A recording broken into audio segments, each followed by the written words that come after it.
Welcome to the Ultimate Internet Marketing Toolkit. In this video series, we're going to go ahead and take a closer look at the beginning steps of becoming an internet marketer. A lot of times you might purchase a product on how to make money online or dive into the forums, and a lot of times I find that people just starting out are often lost because a lot of the core beginning concepts are not taught in those types of courses. So that's why I wanted to create this course, to really start at the beginning. This video series is going to take you by the hand and show you how to do things like choose a domain name and get it registered, and set up your hosting account and create an email account. We're also going to take a closer look at the different ways to make money online.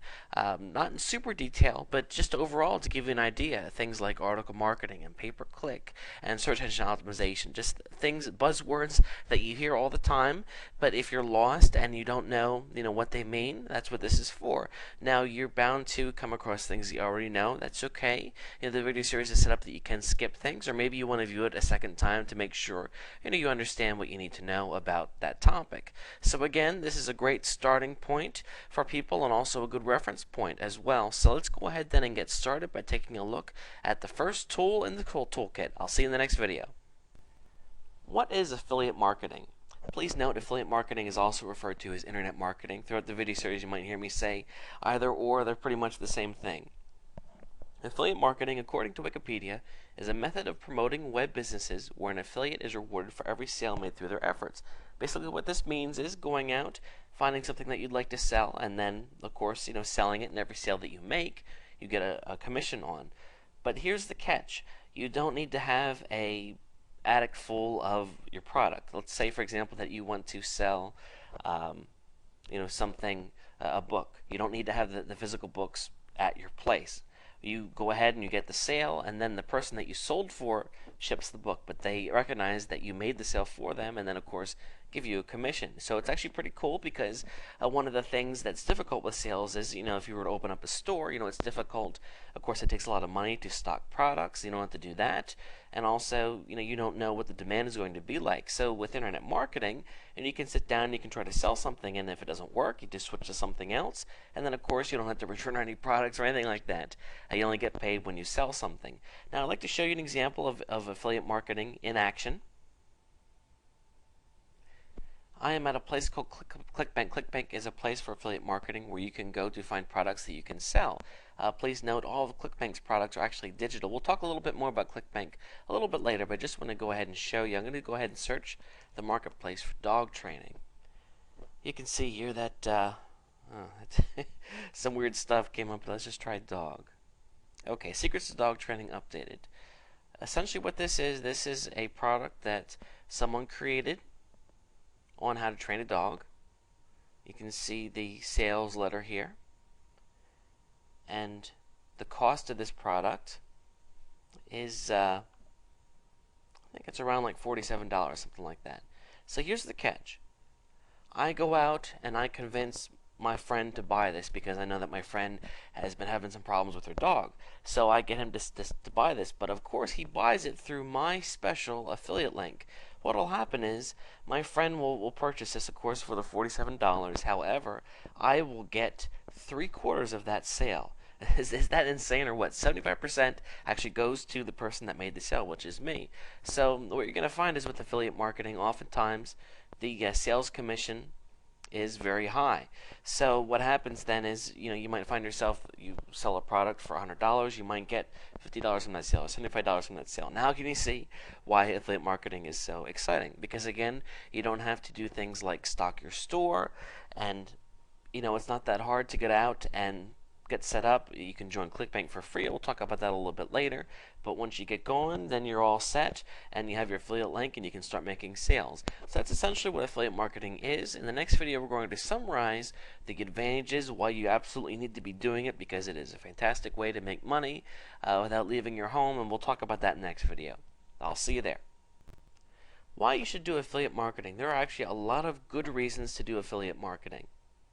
There are many advantages, including it doesn't cost anything, like I mentioned before. Of course, there are things that you can do that will cost money, and then you might see results come quicker. But I want to really emphasize that you can literally get started in this today and not spend a dime. You're limited only by your imagination. There's so many unique ways to promote things online, and if you were, for example, to sell Avon products, you're going to find that there are some limitations that you need to follow in how you sell. Whereas with a lot of things online, they kind of leave it up to you. Of course, you can't do anything illegal or shady or unethical, but again, you can do all these very exciting things. If you wanted to sell the dog product, you could go to a dog forum and just start creating an account and talking about the product, and you'd be surprised how well just that works, as simple as it sounds.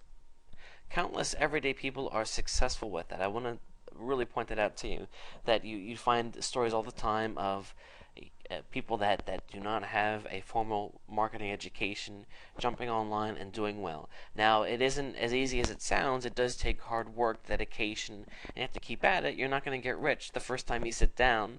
Believe me, I wish that was the case, but it isn't. But I really want to stress to you that just because you don't have any formal training in the past, you can get this going because it's there. There are tons of forums dedicated to helping other people, and you don't need to, sink a mint into getting this education. You can just get out there and start trying things and learn as you go about doing things. You don't have to stock physical products. Again, if I was going to open up a retail store, my I start to sweat thinking about all the money that it would cost to stock the store, the loans and everything. Whereas with this, you can sit down and you can join an affiliate program such as Commission Junction or ClickBank and have literally thousands of products right at your fingertips that you're approved to sell. You also don't have to ship any products too, because again, you just got to get the sale. That means that if something goes wrong with the sale, it's not your problem. That's the person that providing the product. They have to take care of those types of things. So again, you don't have any customer relations. You just have to get the lead and get it to convert, and then you're set. You can sell anything you can think of, really. I mentioned ClickBank, but there are so many things out there. You could go to Google and type in whatever it is you're interested in, and then affiliate. Let me go ahead and show you an example. Let's say that I'm into roller skates. Okay? Just going to type roller skates and then affiliate. Let's see what comes up. Okay, well, here you go. Here is Roller Skates Unlimited Affiliate Program. Okay, now this is the best example because they're only willing to pay you 5% of the total sale, but still you get the idea. There are literally, tons and tons of things out there that you can sell, and if there's a market for it, and it's something that you're interested in possibly, I can tell you what, there's going to be an affiliate program out there for it. All you have to do is look. There are many, many, many tools and resources available for help. I really want to stress this as it is very important. That you're not reinventing the wheel here. There is a huge community online of people that are just out there. They're trying to learn as well, and they're helpful in sharing advice. Places like the Warrior Forum, Digital Point. These are places where you find a lot of people just starting out. Easy to scale once you're successful. This is also an important thing to note. You find something that works, and then you can roll it out on a bigger level. So if you find something that's going to make you a couple dollars a day, then you need to figure out what to do to take it to the next level. Again, you're not going to start out in affiliate marketing and be making thousands of dollars on your first day. But the thing is, you get a sale, and then you find out what happened, and then of course you repeat that.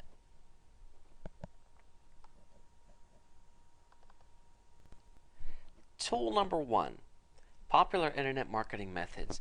Essentially, the next videos are going to take a look at individual methods that are performed online through internet marketing. We're going to be talking about things like article marketing, pay-per-click, social networking, and these are buzzwords perhaps that you've heard but didn't really understand exactly what they were, or you're interested in learning more about them. We're going to take it, we're going to break it down, and each video will explain exactly what it is.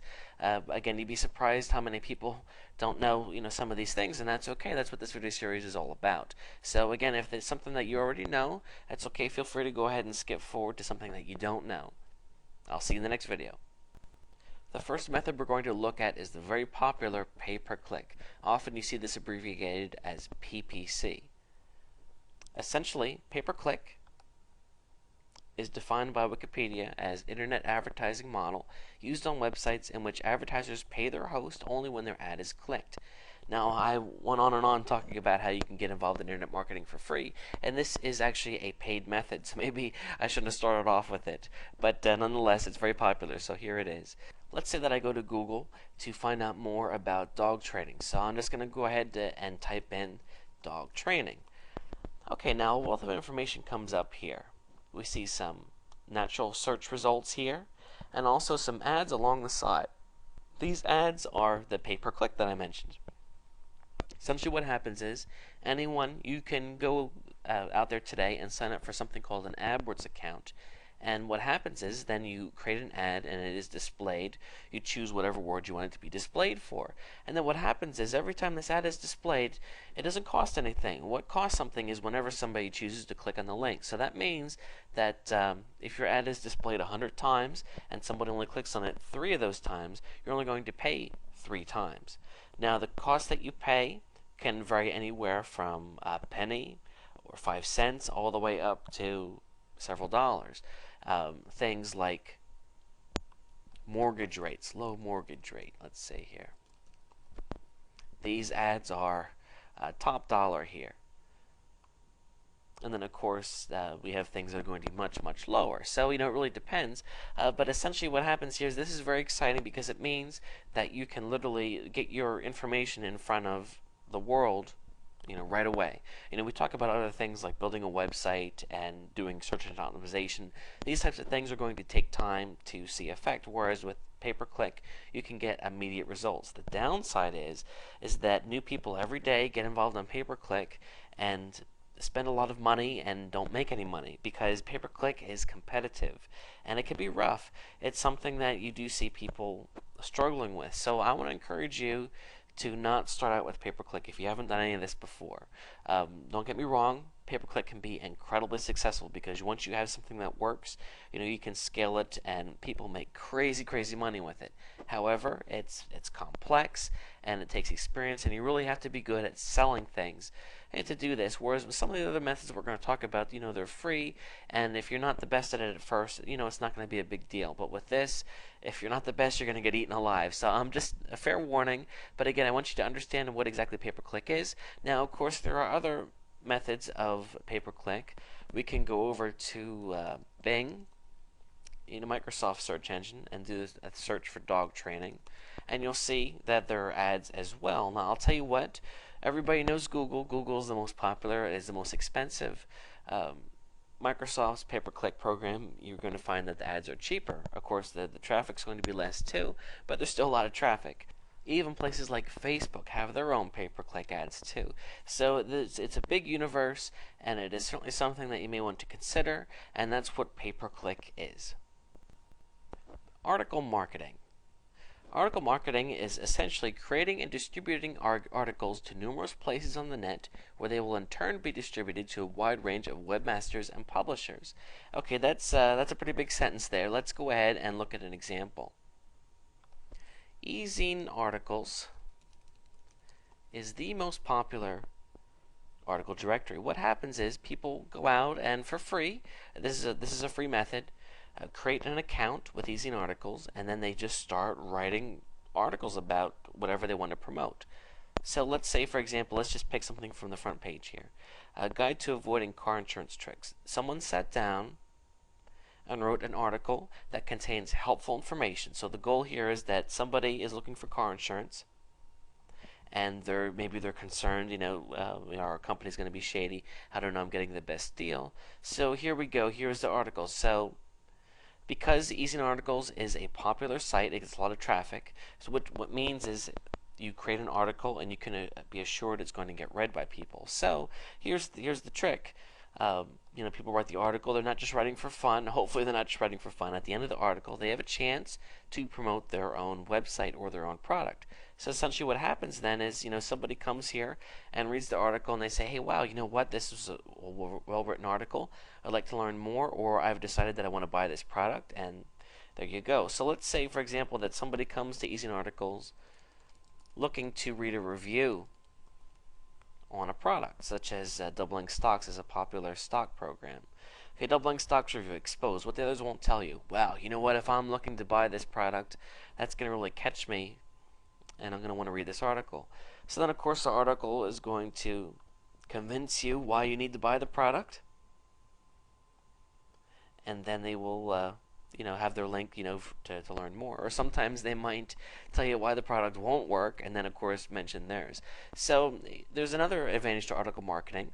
These articles here, once you publish the article, you are giving others permission to copy your article and post it on their own website. But here's the trick: they have to keep your link with the article. So what this means is, if you write a good article, you will find that it is then published on multiple sites across the internet, resulting in more traffic.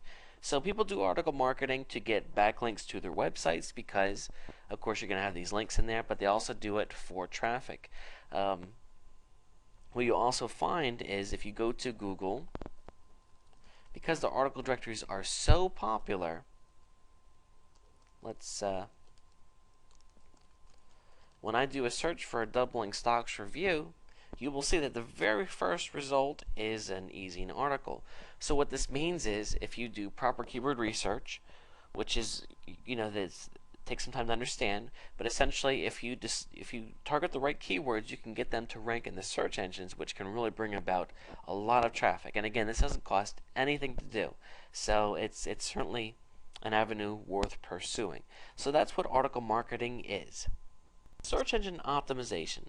Essentially, search engine optimization is the practice of getting your site prepared for the search engines. Let me move here to my definition. The process of improving your website to make it more search engine and visitor friendly.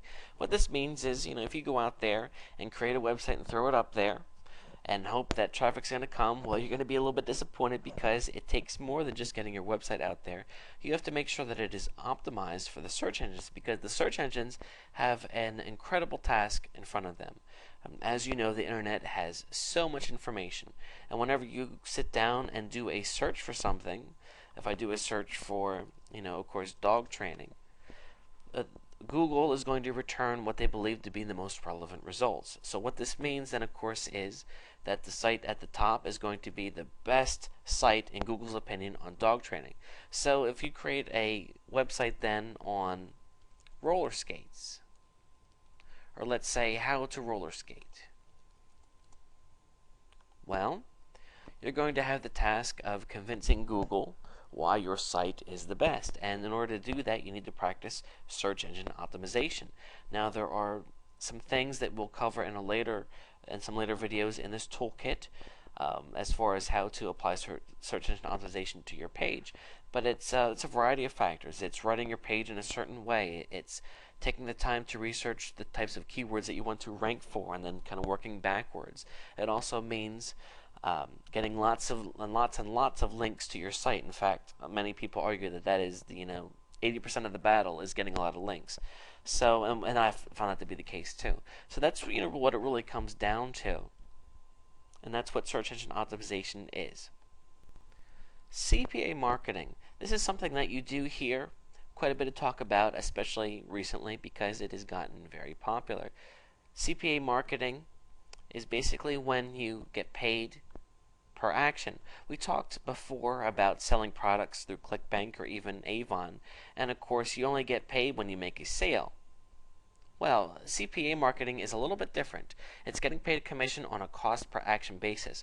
What this means is, it's not necessarily a sale that you get paid for, it's a determined action.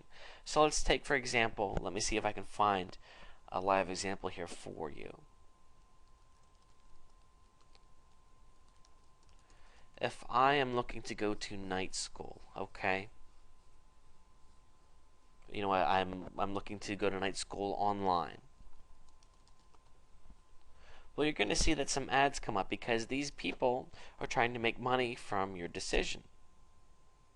And essentially what happens is, here, this one here, Education Connection. I'm going to type that in because I don't want those poor people to have to pay for me.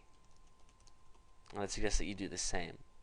Okay, what happens then is I come here, and all I need to do is say, yes, I am interested in a certain school. So that means I don't have to get my credit card out, I don't have to buy an education. All I have to do is come to this site and then fill out a form saying that I would like someone to contact me about going to night school.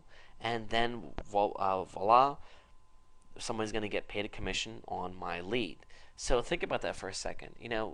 We talked earlier about trying to sell a dog training series, and if somebody buys it for $47, maybe you get half or 2/3 or 3/4 or whatever. That's going to happen sometimes. But think about how much easier it's going to be to get someone just to agree to sign up for information. That's the excitement of CPA marketing, because all of a sudden it is a heck of a lot easier to get a sale. Now let's look at another example. I don't even know how to pronounce this right. Is it Asiberry? Is that how you say it? Is a very popular weight loss method, I guess I should say. It's it's an ingredient, and of course we have a lot of ads being ran for it. So let's go ahead and visit one of them. Let's look at here, weight loss reporting. Okay. What this person is doing here is they are trying to get somebody to sign up for a free trial of this weight loss program. So you can see here that all you have to do is pay for shipping. So again, what happens here is, rather than having to sell, if you were just selling the product outright, it could cost $60. But now this person, all they have to do is pay the $4 for shipping, and then bam, the person gets a conversion. Why in the world is a CPA marketing firm willing to pay you $40 for this lead or $30? Because they know that once they get the lead, you're going to have the chance to sell to them multiple times. So that's really the amazement, the excitement. There are a lot of places that you can sign up for CPA, places like Copiec. Hydra is probably the most popular one, but there are literally hundreds of different places you can sign up to be a CPA marketer.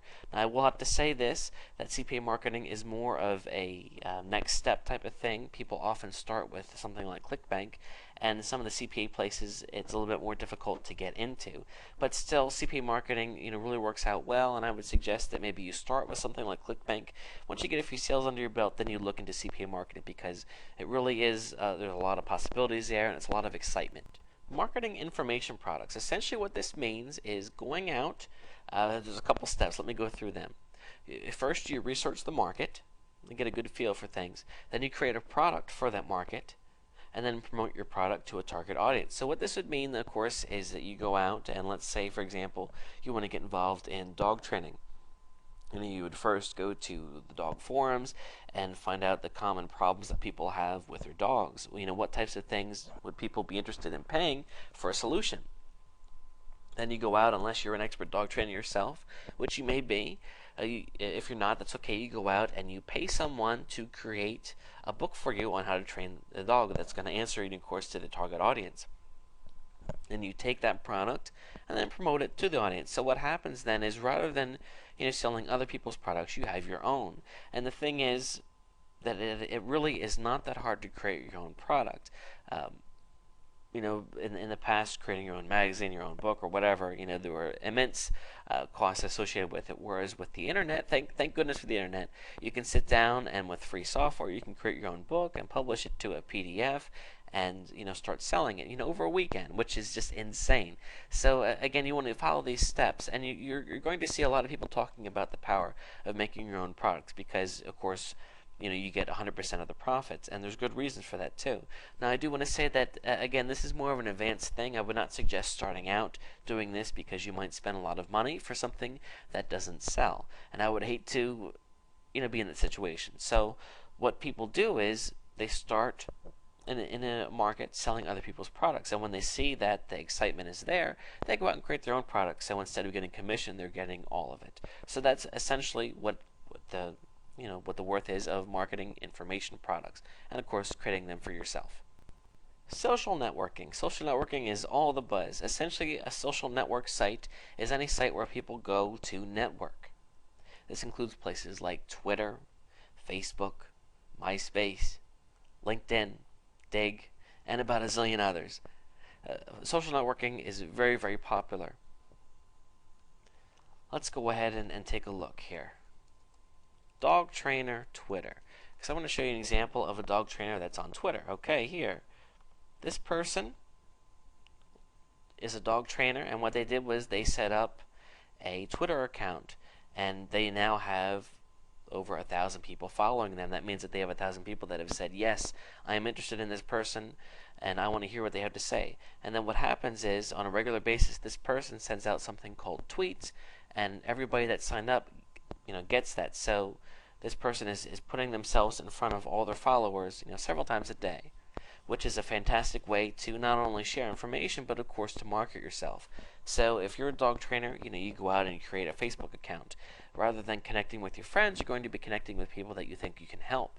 And then you can use the social network to expand and grow, because the key is being good at what you do, because if you are and you're a valuable resource, then other people are going to come running to you, and you're going to find you have to work half as hard to build your list. Somebody has a dog and they love your stuff, so then they tell their friends who also have dogs, and before you know it, you have a viral campaign that's really got a life of its own, and you don't have to do too much work to promote yourself anymore. So then you're able to use the advantage of the social network to put yourself in front of them. That's essentially what social networking is. It's it takes some time to get the hang of it, but again, doesn't cost anything. Twitter and Facebook are really, really powerful right now. Those are both places that you can certainly go to build a list. And if you are not sure what you're doing, of course there are resources out there, but there are also you can go out like I did. I found this person on Twitter in like 2 seconds, and then I could just join this person's list and then see what they're doing and study that and learn from that and think about how I can do something similar without copying something similar, and how can it even be better. And that's really one of the magic things about marketing and being successful.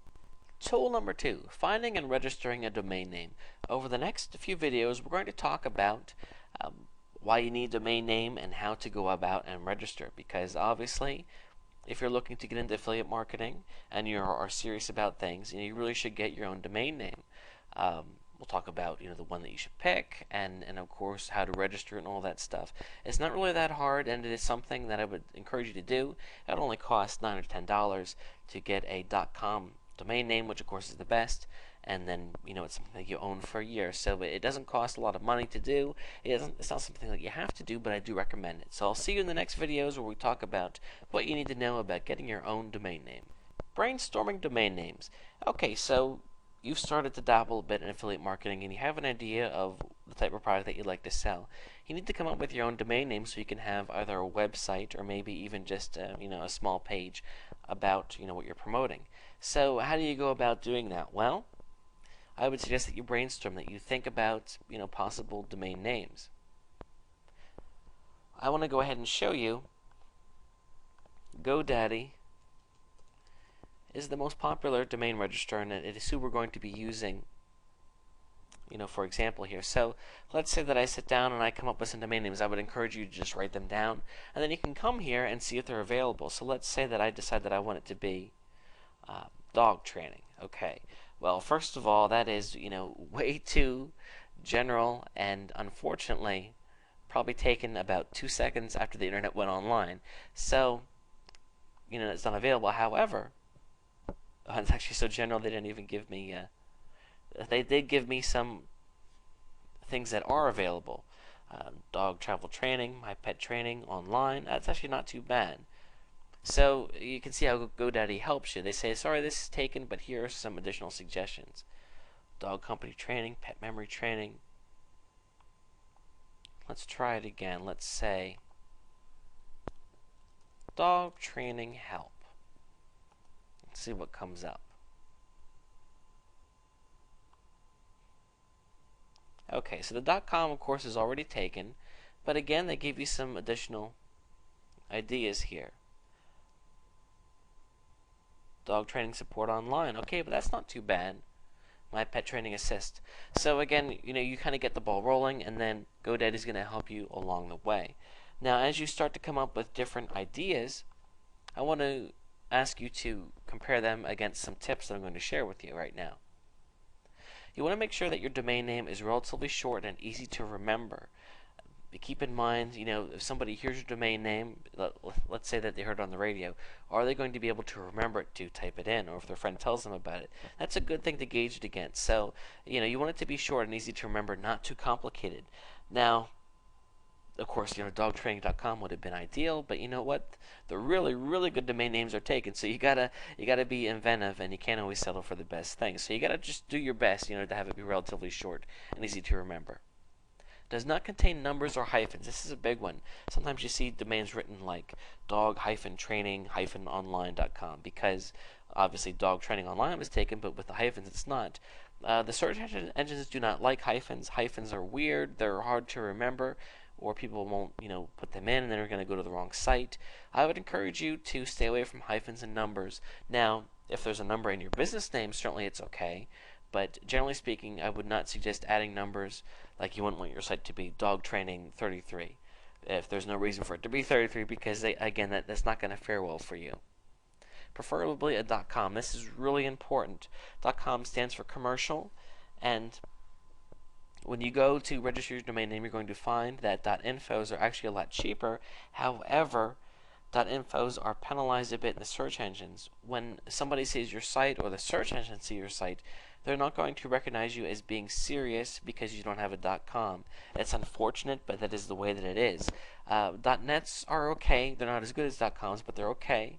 But how many times do you see a commercial on TV for something and it's not a .com? Keep that in mind. You want to make sure it's free from trademark infringement. I wouldn't suggest having a website that was something like Facebook Secrets, because Facebook does not like their name in other people's domain names because they own the name. So keep that in mind too. Is it a good representation of your website? Sometimes, I sit down and I try to find a domain name, and when the ones that I'm looking for are taken, I start to kind of go off to the left, and I might end up with something that sounds good, but it's not a good representation of what I'm trying to sell. So that's actually bad. So, just keep all those things in mind, and, brainstorm and come up with a couple, and then kind of, narrow it down. Sometimes, you might want to ask your friends or your wife or your spouse or whatever, what do you think about this? What do you think about that? And, just think about it, because it is a name for your business. It is not something that's easy to change. You set up a site with a domain and you start to promote it. You do not want to change it down the road because you're going to lose some things. So keep that in mind and take some time. I won't fret over it too much, but come up with something that's going to be good for you. In the next video series, we'll talk about what to do once you have your domain name figured out. Registering your domain name. Okay, now I want to take you through the process of registering your domain name. I am here at the popular registrar GoDaddy.com,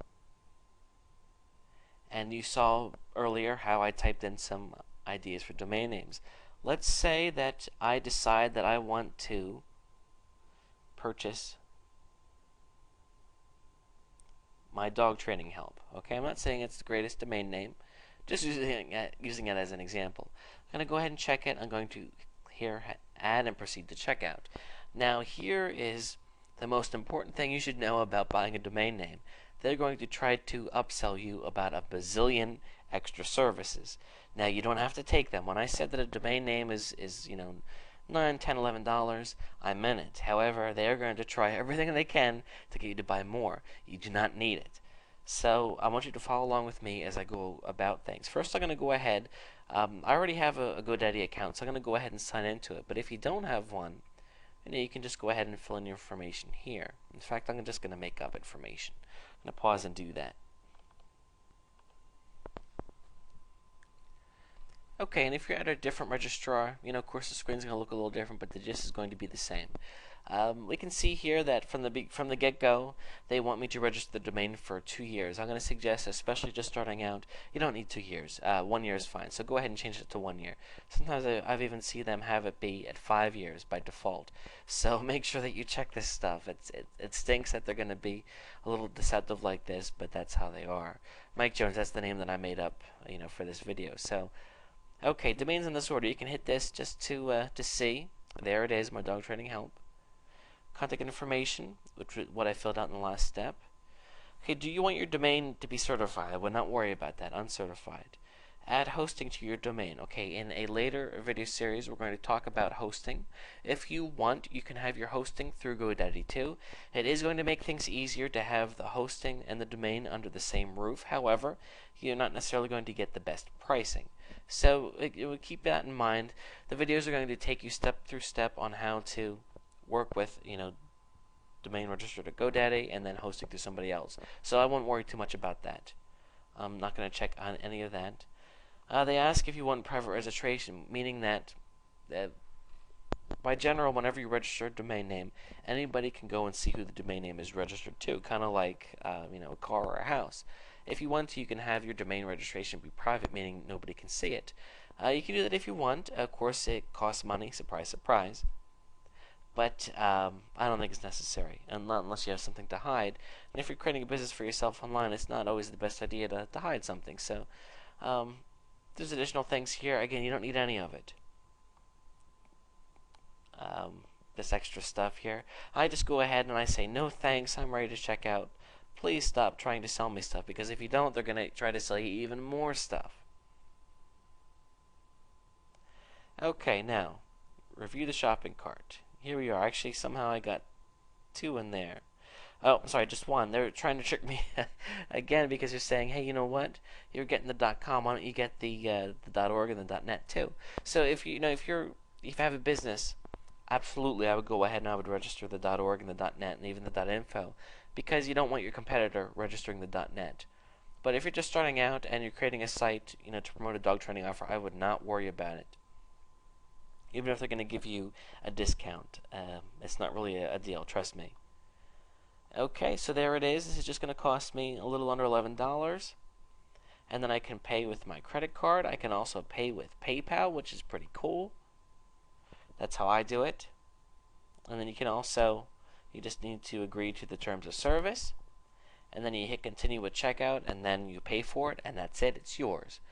Now, by default, after you purchase it, your domain is going to be, it's called parked at GoDaddy, because you see your domain is the way people find you. When people come to your domain name, your domain needs to send them then to your website. So the two need to be hooked together. So after we get our hosting set up, we're going to come back and I'm going to show you how to get your domain name hooked to your hosting. So as of right now, we're just purchasing it, and in the meantime, your domain is going to be parked at wherever you registered it. So if somebody goes to your domain name, it's just going to say this domain is parked at GoDaddy, blah blah blah. So that is how you go about and you purchase it.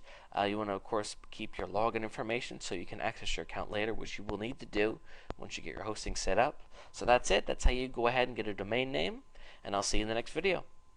Tool number 3. Setting up a hosting account.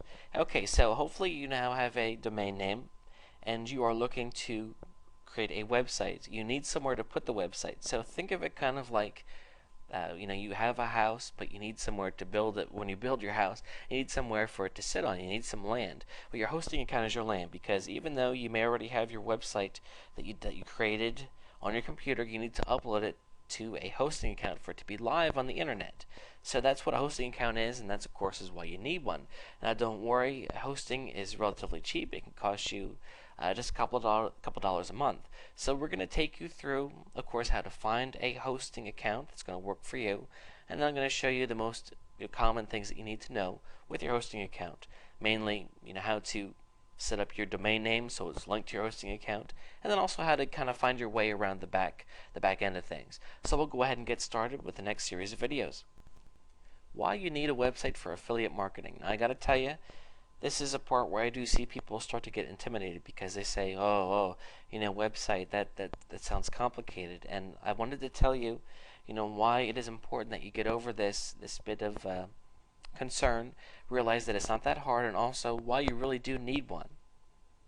There are a lot of advantages to having a website, including it is something that you legally own. It is possible to go out and sign up for a Facebook account and do everything through that, meaning that you don't have to have a website. You can just get an affiliate link and start promoting your product that way. But the problem is you don't actually own it. Facebook could boot you to the curb, or Facebook dries up and it's not that popular anymore. I don't think it's going to happen, but you never know. But it's not something that you actually legally own. So a website, is. So it's kind of like, having a store, which is a, good thing to have, because it's actually something that is yours. It's an asset. It gives you more control over your marketing efforts. Of course, if you're just promoting things through an affiliate link, you don't have an opportunity to pre-sell your customer. Pre-selling is very important. For example, let's say that I am looking. Let's going back to this example here. I am thinking about purchasing doubling stocks, which is a program to help you make money from the stock market. So I type in doubling stocks review, and what happens is these reviews come up, and this person has a website, and they wrote a review for doubling stocks. And actually, it skipped me past the review. Let's look at something else here. This person here wrote a review for doubling stocks. So I'm thinking about buying it, but I come to this site, and then certainly, I read this information, and it compels me to purchase it. So what happens is I came to the website already thinking about purchasing it, but the website turned the tide. It convinced me that I do need to purchase it, and then of course I go and purchase it. So having a website, gives you that ability to pre-sell someone. It gives you the ability basically to do whatever you want. It allows you to gain a footing in the search engines. If you are just promoting your affiliate link, then of course you're going to get sales, but you're not going to get any search engine results. If you have a website, you can promote your website, and then of course you'll get sales through your website. But what will happen is, it's more work in the beginning because you have to, go out and tell everybody about your website. But ideally, over time, you'll start to rank for terms in the search engines, and then you're going to get traffic that way. And then before you know it, you're making money without doing much effort, which is really, really nice. It allows you to pre-sell affiliate products, which I already mentioned. It also gives you an asset to your business, which I also already mentioned, but I think you get the gist here. Having a website is really, really important, and I strongly encourage you to go ahead and do that.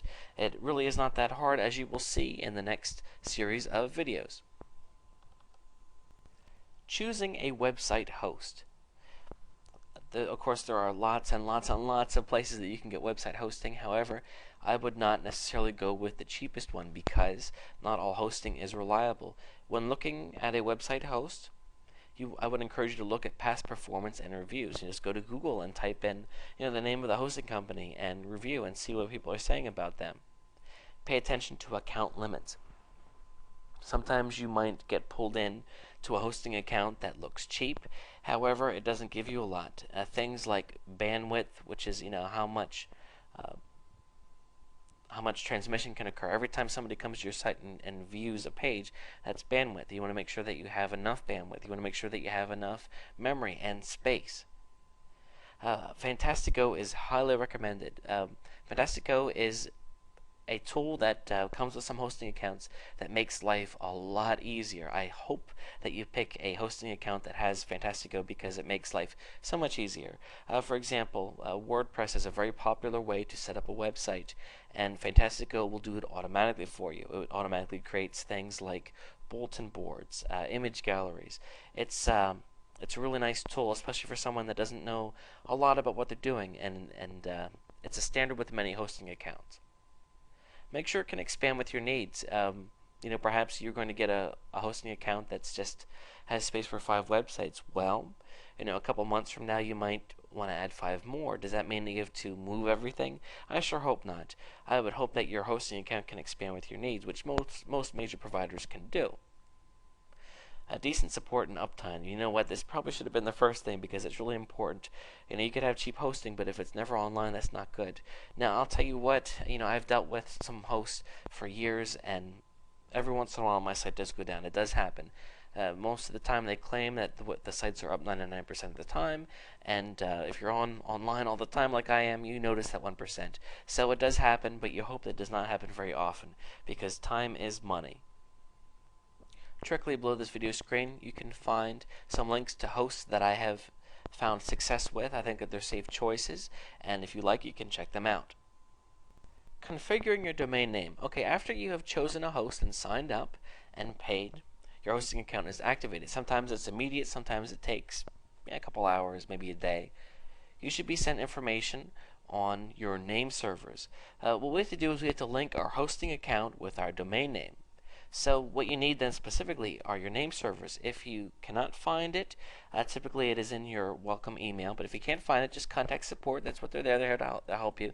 Say, hey, listen, I need to set my name servers, and what are they? So they go ahead and they send them to you, and then you need to take those and go into where you register your domain name and change your name servers. That's what I'm going to show you how to do in this video. So I'm going to assume that you registered at GoDaddy. If you didn't, that's certainly okay, but that's going to be what I use for the example. Okay, I am here logged into my GoDaddy account. I apologize that some things are blurred out, but I don't want to reveal everything. So what I'm going to do is I'm going to go ahead and I'm going to click on one of my domain names. Just go ahead and click on it. And you can see here there's a whole bunch of information. Down here in the bottom left is where it says name servers, and this is what I really want to be concerned about. I'm going to go ahead and click Manage. And again, they're going to be set by default to be GoDaddy's name servers. But we're going to go ahead and take care of that and switch it. Okay, so here it says, I want to park my domains, I want to forward, I want to have a hosting account. I have a hosting account. I host my domains with another provider. That's actually what we want. So go ahead and select that, and then right here is where you put your name server information. So what do name servers look like? Well, they're going to look something like this. It's going to be typically it's NS1, and then name of name server, like that, and then NS2, name of name server, and there's typically going to be two of them, and you just put them in there, 1 and 2. Now it might not necessarily be NS1, it could be something else, but there's going to be two of them. That's an important thing. Okay. And then once you have that set, you just hit OK, and then it's going to say your name servers have been set, and then you're going to be good to go. Now, please note, this is not going to happen immediately. There's going to be a delay. It needs to propagate through the internet and all this crazy stuff. So, you set it, and then you go and you say, hey, it's not working. It's because it's going to take time. So I would give it at least a day, if not 2, before you start contacting people saying, hey, listen, I messed up. So if it doesn't work out for you, contact your host, because they're going to help you get it straight. Tell them what you did. Maybe they would even be nice enough to do it for you. But again, you just take the name server information that they provided you with, and you go into your host, and then if you didn't use, you go into your registrar, and if you did not use GoDaddy, just look and see, how to change the name server, and then it's just those 2 lines that you need to plug in, and then you're good to go. But please remember that it does take time. Okay, so once that's set, then it's time to go on, and we're going to just take a further look at what a hosting account looks like and some of the things that you should know from your hosting account. Understanding cPanel. I wanted to talk a bit about cPanel. Depending on what host you go with, you may or may not have cPanel. cPanel is probably the most common web interface. Your hosting account is going to have management software to help run your host. So think of it kind of like, if you have a Windows computer, Windows, of course, is your operating system. That's essentially what cPanel is. So I just wanted to take a few videos and share some things about cPanel with you on how to do some things. The hosts that I recommended that you use, that just a couple that I threw out to you, they all use cPanel. So if you want things to be as easy as possible, go with them. Of course, if you don't have cPanel, you have something that's similar to cPanel, and you can still watch these videos and take something from it because, of course, they're going to be similar. Okay, here I am. I am logged into the cPanel of one of my hosting accounts. I just wanted to go through the most common things that I think that you should know. One of the really nice things about cPanel is that there are actual video tutorials. So even though I am a starting point for you, you can go through and view these as well, done by cPanel themselves, which is actually really cool. They didn't have to do that, and they did, so that's nice. Okay, so let's go ahead and start here. Email accounts. This is where we can set up the email accounts for the host.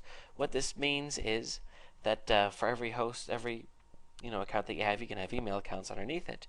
And when you sign up for your hosting account, you were given specifics, how many emails you can have per account. So make sure that you're aware of that.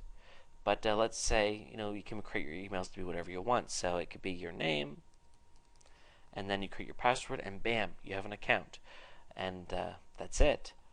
Once your accounts are on here, then you can go to webmail to check them, or you can set it up that you can grab them through Outlook Express if you or your whatever mail program that you already use. You can take from that. Of course, if you have your own business, you want to have an email account that's on your site, of course, and that's how you do that right there. Spam Assassin, those are your spam settings for your mail accounts. You can also set up forwarders, meaning two different things. Actually, with this, it just means that you can go ahead and if somebody sends you mail to your account that you created, you can go ahead and have it forward somewhere else. You can even have it forward to an email account that is off the site. So that's also really cool. You can set autoresponders for your email too. If somebody writes to you, that you have something right back to them. Okay, let's move down here. File Manager. This is actually really important. If you ever wanted to upload files or pull files down from it, you can do it this way. We're going to talk in the next video about FTP, a way to upload things a lot easier. But let's just say, for this sake, if you wanted to do it this way, here we go. And it goes ahead and it shows you all the files, and from here you can download files, you can edit files, all different kinds of things, kind of like similar to Windows File Manager. You can look at your disk space usage. You can also create FTP accounts. Logs. This is helpful stuff. You can take a look at the latest people that have been to your site. I like to use AW Stats because this is a really nice stats program. This is a domain that I really don't use, so there's not going to be many people that have came here. You can see I started it with good intentions but didn't really do anything with it. But you can go ahead and these stats break things down. You can see how people found your site, and how long they were on each page, and how many people came on what day. It's pretty cool stuff, and certainly important if you want to study how well your site is performing and where people came from, and of course why. You can also download your stats to analyze them in an external program. You can also password protect things. We can create subdomains, add-on domains, redirects. If your hosting account came with databases, here is the MySQL database, which is really important. And then we have software here. Oftentimes, even if you don't have Fantastico, which this account actually doesn't, even though I told you you need it, how about that? Here we can do things like set up a clock or a guest book.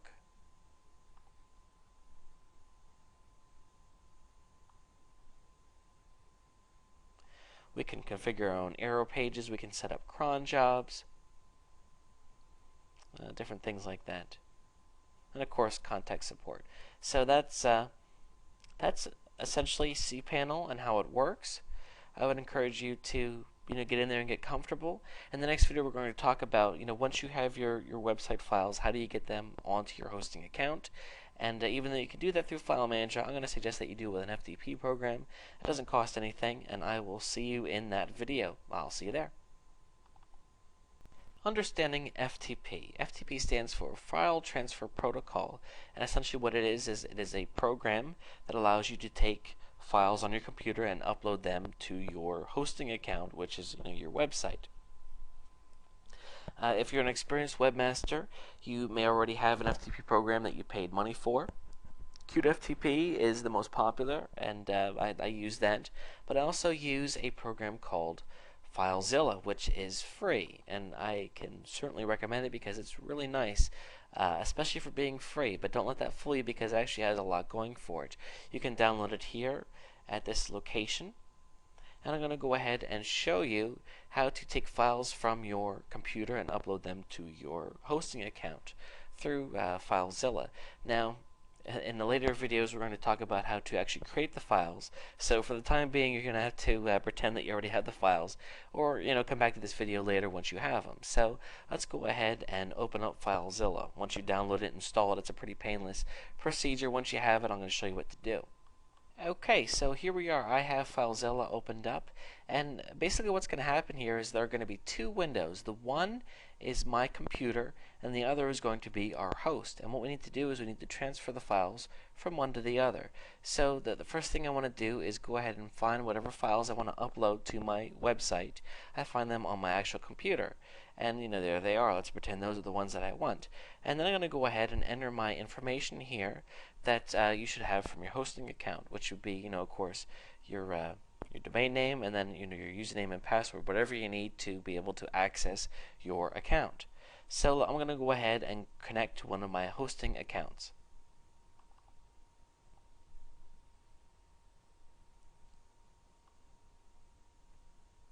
Okay, so I'm connected here, and you can see here these are the files. Now you don't want to just start moving files. You want to make sure that you take them to the right place. And basically, we have these different things here. Public_HTML is what we want to concern ourselves with. I was fooled the very first time I did this. I went to www. That's not what you want. You want this. I'm going to go ahead and double click that, and there we can see all the files that I already have on there. Which, if it's a new account, it might be blank. So to move a file over, you just take it and you drag it over and drop it, and then it transfers over. Oops, sorry, you can ignore that. So it transfers over. So of course you can highlight multiple ones or even folders, and then move it over, and then it just goes over. You can also take it, and it works the other way. You can move files from your website back over to your computer. So what will happen then is, we'll move them, and we can take these files on our computer and then edit them with an HTML editor, which we're going to cover in just a minute. And that's basically how it works. And FTP is not hard. This is a great way to update and change your site. And again, it doesn't cost anything, so you can't beat that as well. So the next thing we need to do then is figure out what in the world, how are we going to come up with actual HTML files. Don't worry, it's not that hard. We're going to go ahead and start at the beginning with that too. So that's how FTP works, and I will see you in the next series of videos to talk about how to create some basic web page files. I'll see you there. Tool number 4. Basic HTML skills. Now we are ready to start creating actual pages that we were going to upload onto our hosting account that can be used to sell things. Don't worry, it is not that hard. We're going to take things, a step at a time. This is by no means going to be an exhaustive course on HTML. It's going to teach you the basics. So let's go ahead then and get started. Of course, you'll also want to refer to the accompanying book that'll also have the code a bit more laid out. HTML is, it's a coding language, but I don't want that to scare anyone because actually it's very, very simple. Most of HTML is going to be just, whatever text appears on your site. We just need a few tags to help separate, what is going to happen with words on the page. And we're actually going to use an editor that, again, is free, that has the ability to display what you see is what you get, which means that we're not going to have to sit down and write all this complex code. We're going to be able to edit things as a web page would look. So that might not make any sense, but bear with me and open up the next video and you will see what I mean and how easy this really will be. I'll see you there. Getting started with the HTML editor, I wanted to talk a bit about how web pages look. Essentially, let's just take a look at an example here. I'm just going to go to Google and randomly pick a site. Okay, how to train a dog. This is how the site looks. To you, however, this page is actually made up of something called HTML, which is actually code for web pages. And this is what the code looks like, okay? So you can see here that there's some stuff here, some gibberish, I guess you could say, and then we have the text that you see in the page, but then there's these tags that tell the web browser what it is. For example, this P here stands for paragraph, and that lets the web browser know that this is a paragraph, or H1 that lets the browser know that this is a header.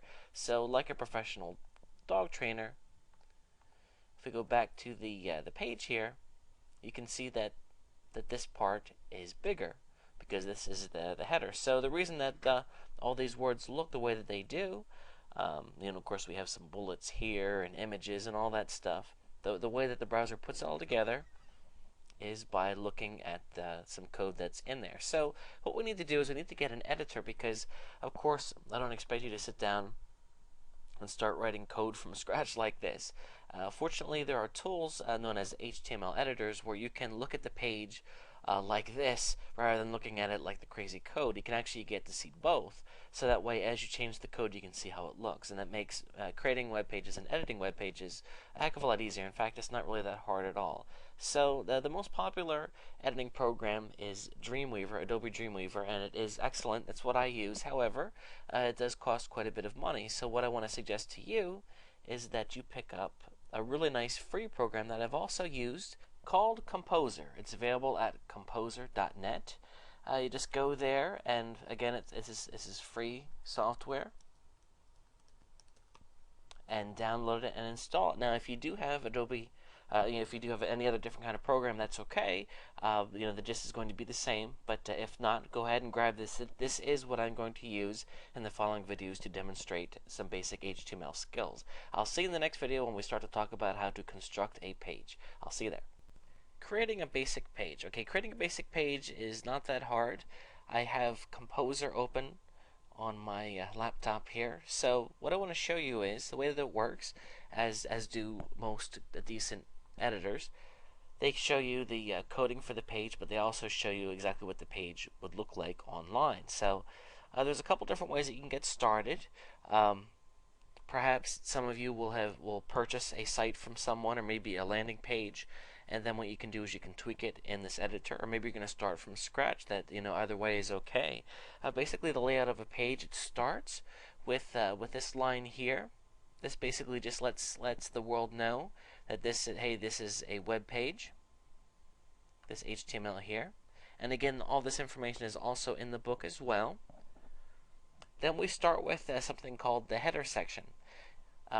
Basically, anytime, let me just forget about this for a second.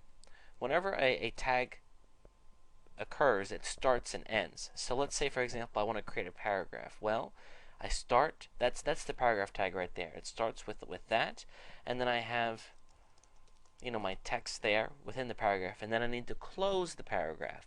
So that's it right there. That's a paragraph. So the same principle occurs on the whole page here. We see the very first tag is the HTML tag that starts the page.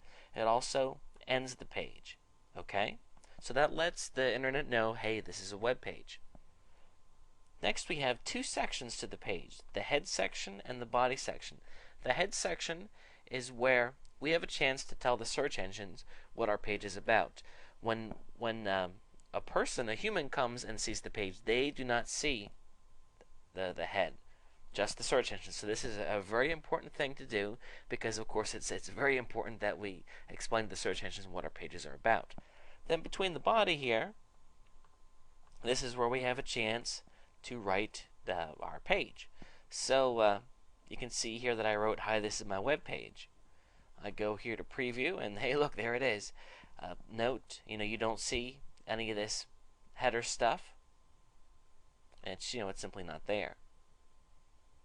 So that is the basic layout of a page. Now, of course, there are tons and tons and tons of tags. How in the world do you go from something like that to something like this? Something like this, of course, is made up of quite a bit of code. Let's take a look at this code. Okay, so it starts off again with the HTML, and then we have the head section. Now this information here, this is style information. It's a bit more complicated. We're not going to worry about any of that right now. Scroll down here. These are meta tags. We're going to talk about those in a later video. And then we get to the body. So again, all this stuff here, information that the person is not going to see, but it is important to the actual page. Here's the body. Okay? So this is where all the content is. Now, you might be saying, what is all this stuff with the tables? Essentially, a table is when things are sectored off, like here. This is a table here. It has 3 columns, maybe a little similar to a spreadsheet table. I guess I can make that correlation. Here's a column, and here's a column, and here's a column. How does this all get sectored off? Oh, it's done in the coding. Again, that's a bit more advanced and not something that we're going to be doing. I'm just, just showing you how all this works. So, if you're looking at this and your head spinning around and around and around, one thing you can do is you can pay somebody to create a website for you, to promote your affiliate offer, or you can just purchase what's known as a landing page. You don't need to have some big fancy website. Maybe you can just have your website just be one page, and that's certainly okay. But I want you to understand how to make simple edits on your page, because you want to be able to do that. You want to be able to put in your affiliate link and all that kind of good stuff. And that's why, we're talking about what we're talking about. So, in the next few videos, I'm going to talk about the most essential basic skills. Now, if you're looking at this saying, hey, this looks really cool, I want to get involved, that's great. These videos are a starting point, but I would highly suggest that you go out and purchase a book on HTML. That's the way that I learned. Actually, I learned from HTML for Dummies. They still make it. Because honestly, it's a really good thing for somebody starting at the beginning, because it's of course all the information is online too, but I found it difficult to try to build my site and then go back and forth to the teaching materials, whereas I had the book sitting next to my computer and I was able to reference it whenever I wanted. It just made life a little bit more easier for me, so that's why I'm suggesting it to you as well. So again, you can get around this by paying someone to design things for you, but it is really smart to have the basic skills under your belt, which is what we're going to talk about in the next few videos. I'll see you there. One of the most basic things that you need to know how to do is how to add a link and anchor text. Now, what actually is anchor text? Well, let's go ahead and go back to our example here. As you know from surfing the web, when something is blue and underlined, that kind of signals to us that it can be clicked on, that it's actually a link. And what happens is we need to specify in the web page two different things. We need to specify, when somebody clicks the link, where is it going to take you, and also, what does the link say? So that's what we're talking about. When I click on this, I am not taken to a place on the net called puppy training. I am taken to this page right here. So how did the website know to do that? Well, it's in the coding. So that breaks down to two things. Of course, we have our link, and then the text that appears that's clickable, that is known as anchor text. Anchor text is actually really important because it tells the search engines what the page is about. It also tells the visitors too, because for example, if I'm looking to learn more about puppy training, obviously this is where I want to click. So whatever anchor text you use to create a link, that's going to send the signal directly to the search engines that is what that page is about. So let's say, for example, that you want to rank for the phrase best puppy food. Well, then of course you want to make sure that you use that text in your link, and that's how that works. So how, of course, do you do that? Well, I'm going to give you the code here. This here, the ahref equals, and I'm sorry, this should actually be in quotes here, quotes, http, /, and then whatever your link is, and then there should be a quote right there, and then that, and then this is the anchor text right here. So again, we have the link, and then we have the anchor text. So let me go ahead with a live example. This right here, that's the beginning of my web page. I'm going to go ahead and put a break in here. BR creates a page break. I'm going to create another one. And then what we'll have here, just make some room so you can see this, is I'm going to create a link. I'm going to start off with ahref equals, and then the link's going to be in quotes. I need to have the address with all that good stuff there. Google, I'm going to go ahead and link to Google, like they need any more links, right? And then I'm going to close it with that. And then I have my anchor text. Visit Google's official site here, okay? And then I need to end the anchor text by doing this code here. And again, this is also in the book too, and make life a little bit easier for you. Okay, so now let's see what that looks like by going down here and hitting preview. Okay, look at that. This is clickable, and if I click on that, I am taken to Google's website. So pretty cool, pretty easy, huh? So that is basically how you make a link, and that's the text. And this is really important because not only for your web page, but you may, if you write an article, get into article marketing, you're going to have to know how to create links. If you create your own blog, it's something that you need to know how to do. So there you go. It's not really that hard. Just make sure that you include those quotes there and use exactly what I showed you here, and that's what you need to do. Adding images. This is also another very popular thing that is important to know how to do, and of course this is adding images to your website. And what we do is it's similar to creating a link. We're going to use tags. Only they're going to look like this. We need to start it off with the IMG, of course that stands for image, and then SRC equals, and then again I don't have the quotes here. They should have been. I apologize for that. The quote, and then of course this is the location of the image right there, and then the end quotes, and then we specify the width and height of the image, and then we end it. And that is the image code. So let me go ahead and demonstrate this. I'm going to go ahead and put an image in here. I'm going to add another break and another break just to create some line space. I'm going to start it with the IMG space SRC equals, and then the quote, and then the location of my image, which actually, yeah, right there. And then I'm going to have quote again. I know that that's long. Okay, and then I end it like that. Okay, let's see what that looks like. There we go. Look, there's the image. It came right in. Now we can also, of course, when the search engines look, they don't view the image. They just read what the image is. We can also add what is known as the alt tag, where we can write what it's about. So I could put dog obedience training. That could be a description of what the image is. Okay? And again, you don't see that. That's just for the search engines, but that's how that works. So that is essentially it. Again, the code is in the book, but that's how you create an image. It's not that hard. And one thing I didn't do there was I didn't specify the height and width. Let me just go ahead and show you that. If you don't specify it, it just goes ahead and takes the image at whatever size the actual image is. But if you wanted to change it, make it smaller. Let me go ahead and do that. We're here still in this tag. I'm going to go ahead, I'm going to put height equals 100. And then I don't need to put the width because it's going to scale it. So to make the height, to take it down to 100, it's automatically going to have the width, to scale. Now, if I wanted to stretch the image, then I could have it, let's see, I could make the width 100 also. And as you know, that's not really how that image is meant to be viewed, and it doesn't look quite right. But again, you can pull images around and stretch them, or if you wanted to eliminate that, then the image is just going to be pulled in at its default size. So that, of course, is how you add an image. Understanding meta tags. I want to talk a bit about the section of a web page that the search engines see. These are known as the meta tags. And of course, if I show you here, that's between the header section here. And you're going to go out and find that just about every page, if the webmaster's smart, they've done their meta tags, because you're foolish not to. So let's talk about the first one, the title tag. This is possibly the most important part of your page because it's a big deal. The title of your page is kind of like the title of a book. It's representative of what the book is about. So simply put title and then the title of your page, and then the ending, the closing tag. So let's go ahead and do that. Let's put a title in here.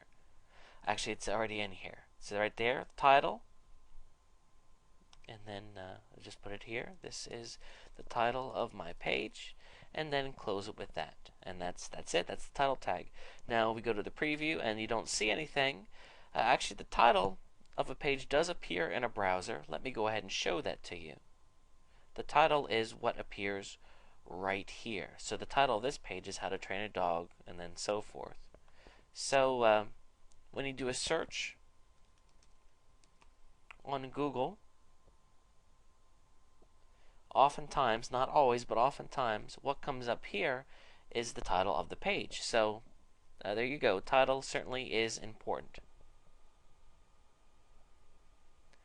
Okay, moving on. Let's see here. Description meta tag. This is also important, not as important as the title, but still important. This is a chance for us to describe what the page is about.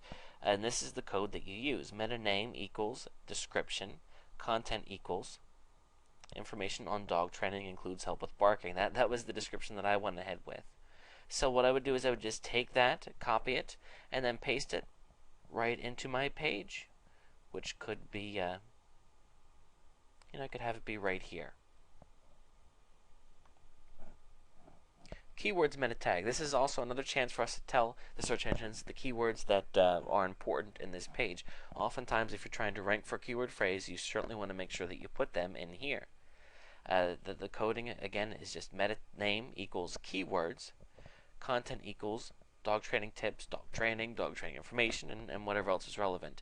Now, back in the good old days, people used to keyword stuff, meaning that they would put about a bazillion keywords in here, and that trick doesn't work anymore.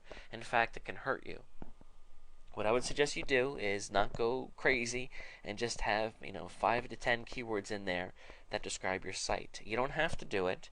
Some people even say it doesn't really count that much anymore. So that's something that I guess you could argue with people about. But I do it because I think that it's not going to hurt as long as you don't overdo it.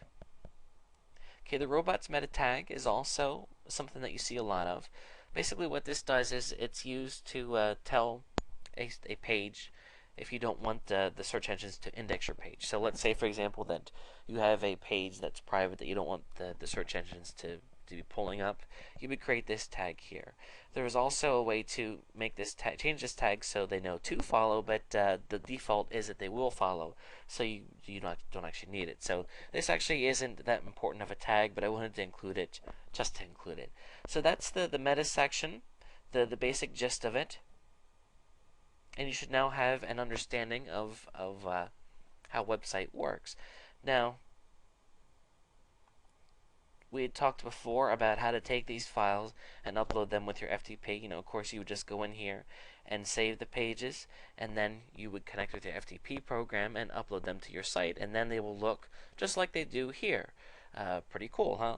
So, again, if creating a web page is going to be difficult for you, you can learn, but if it's something you really struggle with, why not go out and pay someone to do it? You can go to a place like Rent a Coder, Get a Freelancer, places like that, and just spend $20 and have a landing page created for yourself. It's actually not a big deal. And then of course, since you'll have a starting point, then you can go ahead and change things around as you move forward.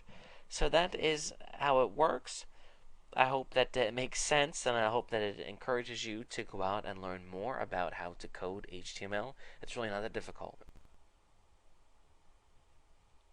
Tool number 5, developing a marketing mindset. Before I cut you loose, I wanted to just spend a little bit of time talking about getting in the right mindset.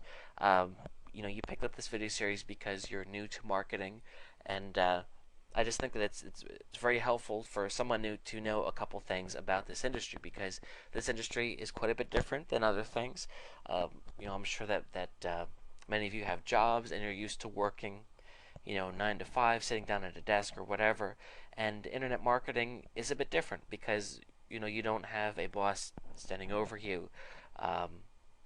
You're not working with a team a lot of times. You're working on your own, and sometimes you can work on a project and not see the benefits of it for a while. So it's quite a bit different than going to work and doing whatever and getting a paycheck. It's very different. It can be very rewarding also, but unfortunately sometimes things don't go like you hope they would. So my hope is that I can share some of my wisdom with you, I guess if you can call it that. I have been doing this for a long time, so I can share with you some missteps that I took in the hope that you won't take them, and just kind of give you some helpful advice as you move forward on that internet marketing ladder. I'll see you in the next video.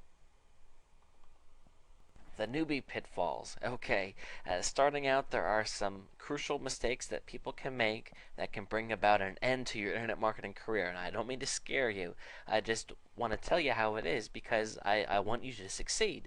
So knowing that, let's talk about some common things that people fall into. Okay, being afraid. This is a big one. Maybe you've worked in a job all your life and you've always taken orders from somebody. Well, now the tables have turned, and you are 100% responsible for your success doing this, and people are afraid to do it. They don't believe it themselves. They think that maybe they don't have what it takes, and you couldn't be more wrong. You totally have what it takes. It's internet marketing is, honestly, it isn't some huge, hard, tremendous thing. It just takes time and patience and dedication. And you get out there and you start doing something, and just because it doesn't make you rich overnight does not mean that you should stop. So you need to believe in yourself, and you need to get off your chair and just go for it. Another problem is people can jump from one thing to the next.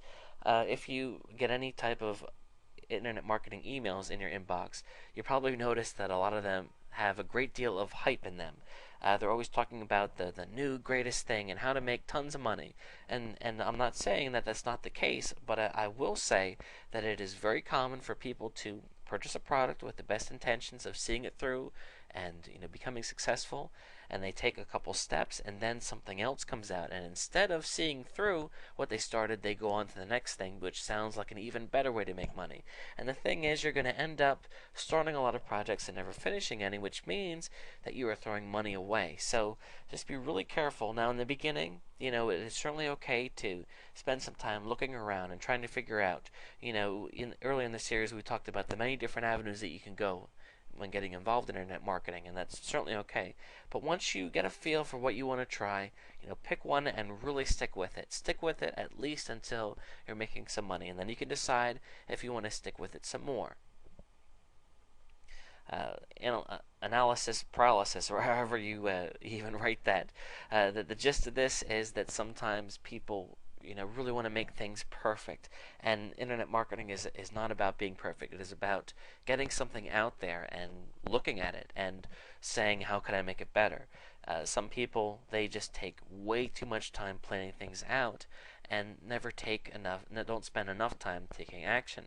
You just need to get out there and do it. And I'm not saying that you should jump into anything, because of course you want to take the time to learn things and make smart decisions, but just be careful that you don't spend too much time thinking about things, and make sure that you dedicate time to actually do things.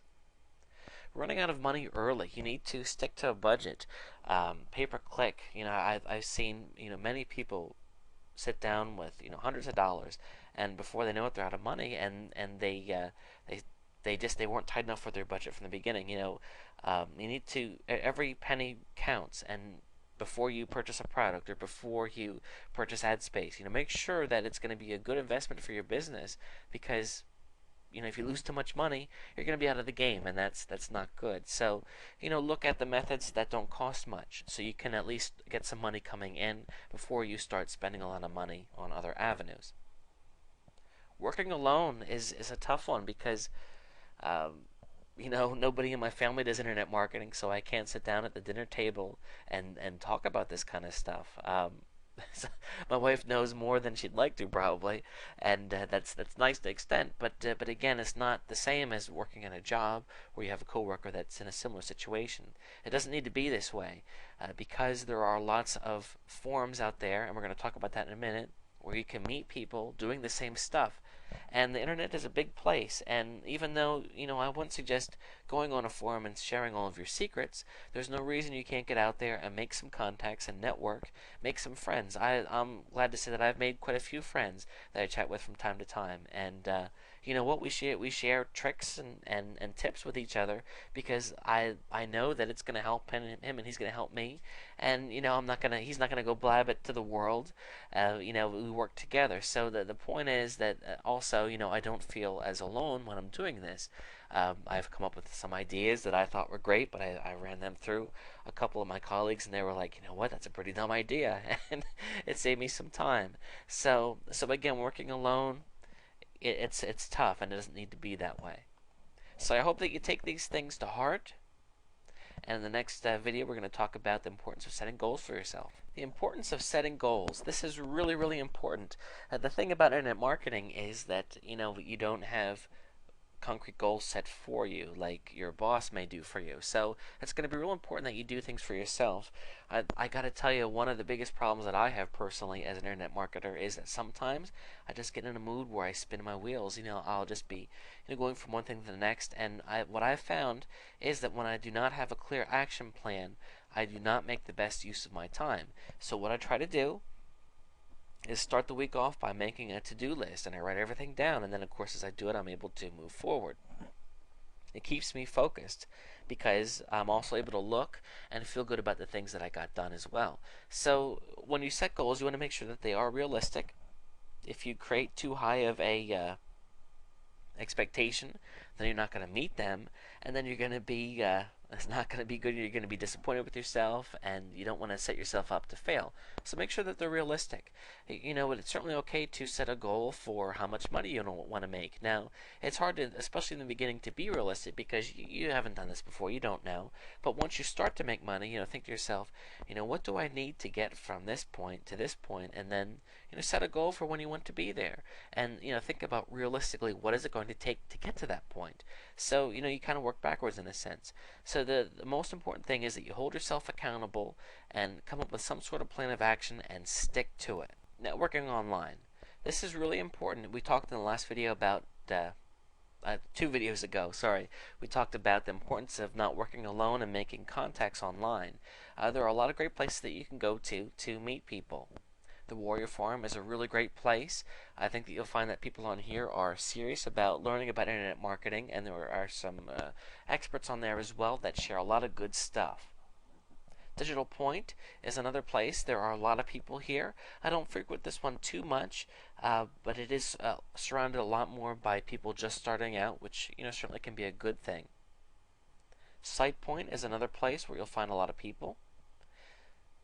V7N is another one as well, and you can find the links to all these places in the accompanying book that came with the video series. One bit of caution, you'll find a lot of people promoting internet marketing products on these sites, and just be careful because there certainly are things out there that will make you money and work for you, but there are things that people out there that are less than honest too. So just be careful because unfortunately there are some people that have less than good intentions on places. So look for things like reviews. Somebody's selling something. Are the people saying that it's good, or they never heard of it? Is this person credible? Things like that. But just go on there and start sharing. Don't be afraid to ask questions, and as you move forward, answer other people's questions. And then if you see people doing things similar to you, you can private message them and start to chat with them. I've made my friends by talking to them through instant messenger after I've conversed with them a bit on the forums. So, and that's why I find the relationship really builds when you start talking to people like that. So that's how that works. And I think that you'll find that if you reach out, a lot of other people are very receptive and they're looking for the same thing as you too. So there's nothing wrong with a few people working together to head towards success. Rinse and repeat. As you're doing marketing, it is super important to make sure that you're tracking what you're doing so you can really figure out what's making you money and what's losing you money. And then of course when you find something that works, what can you do to expand it? You should never be satisfied with something that's making you money. You should always try to push it to make more. One thing is, how can I scale this? If I write one article that makes me these sales, what can I do to expand upon this? Can I write other articles on the same topic, or can I develop a site on this topic, or can I start pay-per-click on this topic? There's always ways to make more money. And of course, if you have a site that's doing well with sales, what can I do? Can I change the ad copy to make more sales? Can I build a list to market to people over time? Just the thing is that you want to also make sure that you are trimming things away that aren't working for you as well. Sometimes I find it hard to abandon a project that hasn't made me money, but I need to look at things realistically, and if I've worked really hard and it just doesn't seem like it's going to work out, then it's pointless for me to spend more time or money trying to turn it around when it's something that can't be turned around. So you want to be as objective as you can while still giving it the old college try. So that's basically the thing of marketing. It's an ongoing process. It's something that you always want to dedicate towards making yourself do better. Okay, well that's about it. I hope that you've enjoyed this video series, and I hope that you'll get out there and you'll start diving in, because I gotta tell you, the big difference in succeeding in internet marketing is not how much you know when you start out. Everyone has to start out somewhere. It's that people they take an interest, but then they don't see it through, and then of course you're not going to make money. The thing is, you got to get out there and you got to try. And if you try something and it doesn't work, you got to pick yourself up, figure out what went wrong, and try again. That is the difference between making a go of it and making a no-show of it. So I highly encourage you to take action. Take some time and dive more into the topics that I introduced you to today, and take those basic skills and move forward. So start that climb towards success, and I'll see you at the top.